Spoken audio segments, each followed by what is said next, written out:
আমাদের দেশের স্কুলগুলোতে সাধারণত দেখা যায় পরীক্ষার আগে বাচ্চারা বইয়ের পাতা মুখস্থ করতে করতে হিমশিম খাচ্ছে।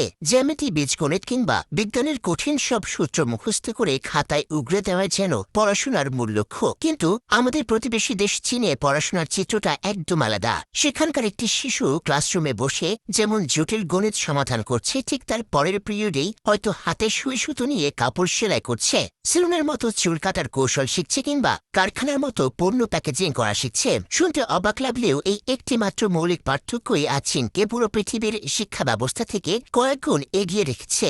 চীন মনে প্রাণে বিশ্বাস করে কেবল পরীক্ষার খাতায় ভালো নম্বর পাওয়া আর বাস্তব জীবনে সফল হওয়া এক কথা নয়।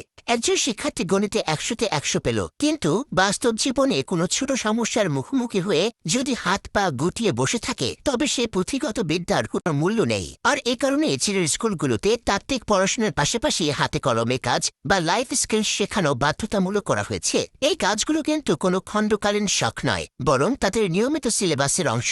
এগুলো শেখার মাধ্যমে বাচ্চাদের ভেতর কিছু অসাধারণ গুণ তৈরি হচ্ছে। একটি নিখুঁত সেলাই বা চুল কাটার জন্য যে পরিবার মনোসংযোগ দরকার তা বাচ্চার চঞ্চল মনকে শান্ত ও ধীরস্থির করতে সাহায্য করে। যে শিশুটি নিজের হাতে একটা পোশাক তৈরি করা শিখে, সে খুব ছোটবেলা থেকে বুঝে যায় পরিশ্রম ও দক্ষতার আসল মূল্য কি। যে কোনো পরিস্থিতিতে নিজের কাজে নিজে করার স্বনির্ভরতা তৈরি হয়। এই গুণগুলো পৃথিবীর কোনো দামি বা মোটা পাঠ্যপুস্তকের পাতা পড়ে মুখস্থ করা সম্ভব নয়। এগুলো আসে একান্তই বাস্তব অভিজ্ঞতা থেকে।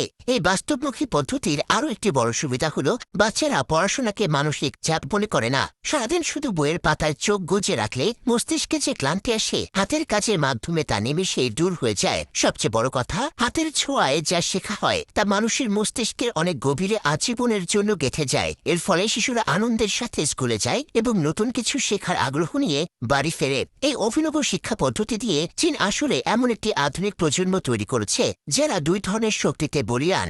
একদিকে তাদের মাথায় রয়েছে গণিত, বিজ্ঞান আর ইতিহাসের শক্ত তাত্ত্বিক জ্ঞান, অন্যদিকে তাদের হাতে রয়েছে বাস্তব জীবনের অদম্য এক কর্মদক্ষতা। এই দুয়ের মেলবন্ধন যখন একজন মানুষের মধ্যে ঘটে, তখন জীবনের যে কোনো চ্যালেঞ্জ মোকাবেলা করা তার জন্য ডাল ভাত হয়ে যায়। আর এ কারণেই আন্তর্জাতিক মঞ্চে বারবার দেখা যাচ্ছে চীনা শিক্ষার্থীরা কেবল পুঁথিগত পরীক্ষায় বিশ্বসেরা হচ্ছে না, বরং ক্যারিয়ার এবং বাস্তব জীবনের লড়াইয়েও বাকি বিশ্বের চেয়ে বহুগুণ এগিয়ে থাকছে।